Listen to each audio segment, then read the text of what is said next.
कुसुम ऊंटवाल और मेरे चैनल का भी नाम है कुसुम ऊंटवाल।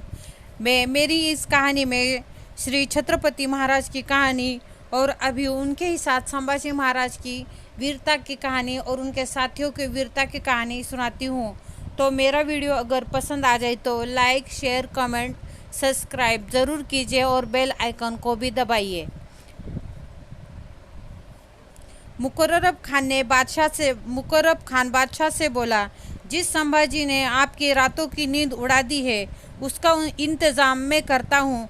दक्खन के मिट्टी का मैं भी एक कड़वा फौजी हूँ। हर तरीके से मैं उसका इंतज़ाम करने की कोशिश करूँगा। उसकी हर हरकत पे मैं कड़ी नज़र रखूँगा।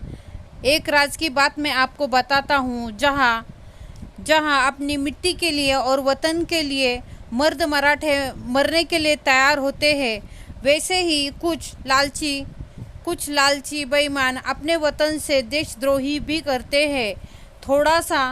थोड़े से रत्न जवाहरात का लालच अगर उनको दे दिया जाए तो वो अपने देश से और अपने वतन से देशद्रोही पना भी कर सकते हैं, अपने देश को भी धोखा दे सकते हैं। और रत्न जवाहरात के लालच में तो वो अपने सगे भाई का भी गला काट सकते हैं। तब तो राजा और देश उनके लिए क्या चीज़ है। ऐसा कहकर उसने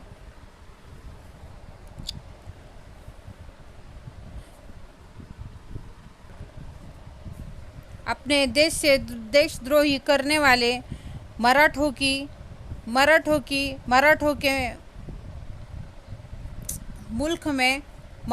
मुल्क में कोई कमी नहीं है। तो इस तरीके से संभाजी महाराज ने उन देशद्रोहियों से और मुगलों से पन्हाड़ागढ़ कैसा बचाया, आज हम वहाँ आपको बताने वाले हैं। पन्हाड़ा जैसा भक्कम और महत्वपूर्ण किले को आजू बाजू से अजगर जैसा कुंडली मारने की शुरुआत की संभाजी महाराज की उपराजधानी पर संकट में थी। ये पता चलते ही संभाजी राजा और कविराज अपने घोड़े पन्हाड़ागढ़ की ओर लेकर निकले। रास्ते पर ही कल शांतिमल के पुर के आपने ठीक ठिकाने को इशारा दिया। शहानी और कड़वी नदी के पानी पर भरण पोषण हुए 10,000 घोड़ों में से 3,000 घोड़ों के साथ पन्हाड़ागढ़ की ओर वो दौड़े। गढ़ पर से निशानी भी राजद्रोहियों ने पहले से ही जानबूझकर वहां से हटा दी थी।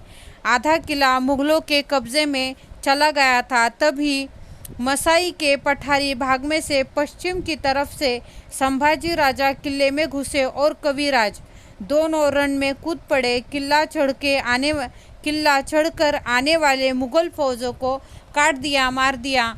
अजगर के मुंह में गया हुआ थोड़ा आधा लक्ष्य उनके दांत तोड़कर खींचकर बाहर निकाला।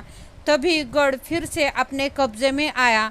रात को राजद्रोहियों की तलाश शुरू हुई और प्रहलाद पंत को गिरफ्तार किया।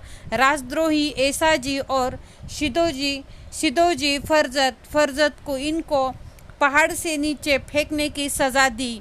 संभाजी महाराज ने अपने वज्र हाथों से गया हुआ किला फिर से अपने कब्जे में किया, फिर से किला जीत लिया।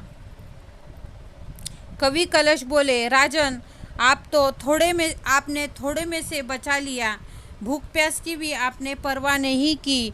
विशालगढ़ से पन्हाड़ागढ़ आप बाण जैसी तेजी से दौड़ते हुए आप आए, नहीं तो मुकर्रब खान ने किला निगल ही लिया होता।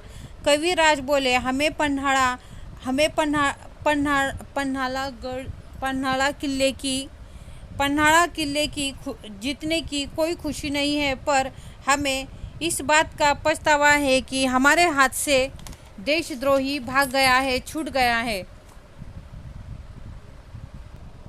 देशद्रोही अंधेरे का फायदा उठाकर वो वहां से भाग गया है। इस वजह से मन जलता है। सच है राजन, छूटे भेड़िए सिर्फ अंधेरे का फायदा उठाकर भाग गया है। हमारी बदकिस्मती है। पश्चाताप का बोझ जिंदगी भर उठाना पड़ेगा। हमेशा हमेशा हमेशा अपना आपने माना उसने ही हमारी, जिसे हमने हमेशा अपना माना उसने ही हमारी पीठ पर वार किया। संभाजी बोले, दुखी होकर वो बोले,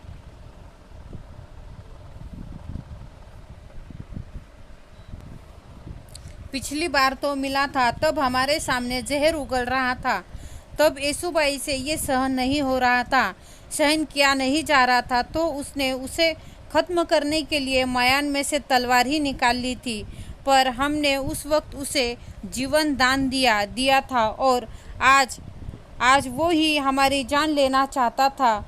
हमने उसे जीवन दिया नहीं होता तो आज ये दिन देखने नहीं पड़ते थे। सच है राजन, आज हमें एक गनोजी बहुत महंगा पड़ रहा है। कविराज नहीं, ऐसा कुछ भी नहीं है। एक ही नहीं है वो जिससे छुटकारा, जिसने ऐसा वो एक ही नहीं है जो हमारे हाथ से छूटकर भाग गया है। ऐसे और बहुत सारे सूबेदार हैं जो हमारे साथ में अच्छाई का दिखावा करते हैं और उनके पीछे देशद्रोही छुपे होते हैं। उन्होंने अच्छाई का मुखौटा पहना है और अच्छाई का मुखौटा पहना है। ऐसे देशद्रोहियों से मुखौटा हमें हटाना है। ऐसे संभाजी कविराज से बोले।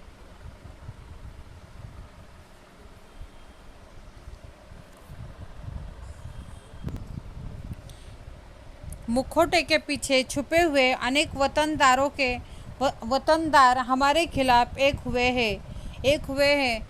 दुख आज का नहीं है, बहुत पुराना है। शिवाजी महाराज के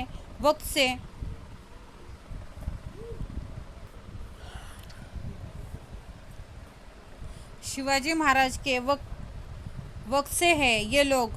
वो सिर्फ उनकी मृत्यु की ही राह देख रहे थे। तब तक उन्हें शांत बैठने के अलावा, चुप बैठने के अलावा उनके पास दूसरा कोई उपाय नहीं था, क्योंकि शिवाजी महाराज का स्वभाव बहुत ही कड़क था। तो वो उनके सामने चुपचाप बैठने के अलावा और कुछ भी नहीं करते थे।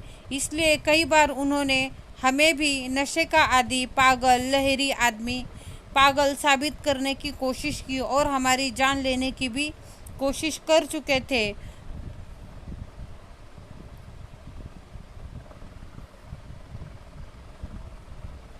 वो धोखेबाज इसके पीछे भी पहले बहुत बार हमारी जान लेने की कोशिश कर चुके हैं।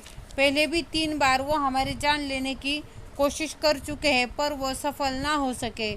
पन्हाड़ागढ़ पर का ये तो चौथा और आखिर वार था। एक बार दोपहर नागोजी चलता जा रहा था, तभी गिरोजी और अंजोजी यादव बंधु घोड़े पर से आ रहे थे। आते हुए दिखे, तभी नागोजी ने अपने घोड़े की लगाम खींची। यादव बंधुओं का मजाक उड़ाते हुए वो बोला, क्यों रे यादव, तुमने संभाजी से वतन के कागज मिल गए हैं क्या? हमारे वतन का बंटवारा तो पुराना है, मिल ही जाएगा बंटवारा और कागज। गिरोजी बोला, मूर्ख हो तुम, भोसले की औलाद क्या किसी को बंटवारा कर देगी? पराए होकर भी बादशाह को हमारी वतन की बंटवारे की दया आती है, पर इन भोसलों को नहीं। नागोजी बोला, बहुत पहले ही बातें करते करते उनकी बुद्धि में विचार का जहर उतर गया था। नहीं गिरोजी, बड़ी निराशा से वो बोला, सूबेदार, हमारा तो नसीब ही खराब है। पिछली बार तो वतन की सही सिक्का हम लेने ही वाले थे, पर 2 ही दिनों के अंदर शिवाजी महाराज गुजर गए। नागोजी बोला, अब संभाजी जिंदा है, तब तक सिक्का करवा लो, नहीं तो इस बार भी वतन का बंटवारा तुम्हें नहीं मिलेगा। संभाजी जिंदा है, तब तक वतन के कागज पूरे करवा लो। पता नहीं बुरे दिन कभी बता कर नहीं आते हैं, इसलिए जब तक वक्त है तब तक सही सिक्का करवा लो। तो इस तरीके की उस समय में स्वतंत्र स्वराज्य में कुछ ऐसे देशद्रोही थे जो वतन के टुकड़े करना चाहते थे। वो ऐसे देशद्रोही मुगलों से भी जाकर मिल चुके थे, जो हमेशा हर समय पे संभाजी महाराज को हानि पहुंचा रहे थे मुगलों से मिलकर। तो ऐसे ही लोगों का संभाजी महाराज ने इंतज़ाम किया। धन्यवाद। अगर मेरी वीडियो पसंद आ जाए तो लाइक, शेयर, कमेंट, सब्सक्राइब ज़रूर कीजिए। धन्यवाद। मैं बंगाल के गिर जाऊंगा मम्मी।